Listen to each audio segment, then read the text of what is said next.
Welcome to the Walthers Showroom Update. I'm Zach, and this week I've got a special treat for you. We've got the all-new WalthersMainline Alco PA1 locomotives here to show you. Now, as I speak, these are actually being loaded up and getting ready to ship out to us. We're shipping them in air freight for those that back-ordered the units. Anybody who placed a pre-order with us, we're bringing those in by air freight. You're going to get them about 2 months earlier than everybody else. So thank you for pre-ordering, and it did pay off. So anyways, let's get right to it. They're great-looking units. I want to show them to you right now. All right, so we're going to start off with this dapper-looking Pennsylvania set because we did not receive the Santa Fe units in time for the shoot. These are units that were in use from 1947 through 1962.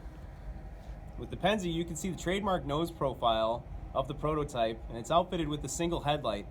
You can see that we've got the number boards above that, and the cab has windshield wiper details. You can see the tall grab irons mounted on the side of the cab door, and on the roof are two Leslie A200 horns. Behind that, you've got the engine cooling vent. So along the body, you'll probably notice Alco style sand fill hatches, which are present on both sides of the body.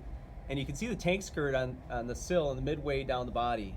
And flanking that, you'll see the A1A trucks, which are very detailed with brake cylinders, bearing covers, and brake shoes all separately applied. So back to the roof, you'll see the exhaust stack just in front of the radiator fan, which has a very fine see-through grill. It's a nice realistic looking spotting feature that's noticeable while operating. And then towards the back, you'll see the steam generator and boiler stack. Finally, on the end, you'll see the diaphragm equipped with the lift rings. So the B units are fairly similar in design. In an AB lash up, they make for some really impressive looking power, delivering 2,000 horsepower each. Next up, Southern Pacific units with a working Mars light and a striking gray and scarlet paint scheme.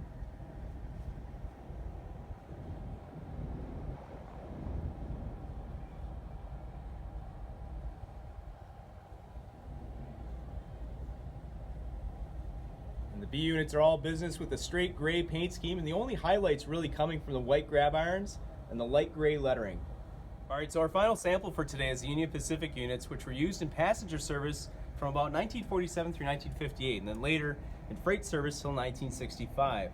Union Pacific paint schemes always make for an attractive transition air power with the yellow, gray, and red deco scheme, and then the beautiful lettering. It's just, they're always really good looking units.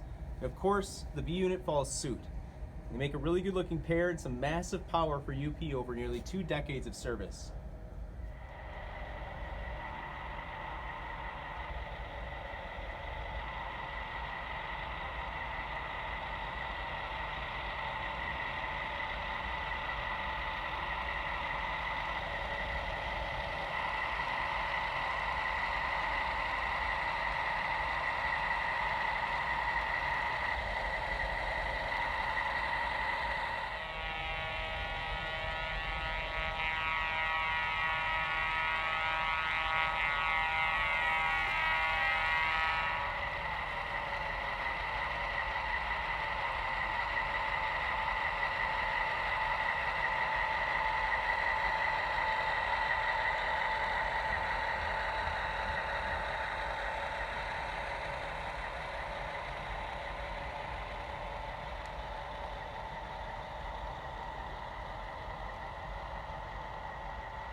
All right, so those are pretty awesome looking units, right?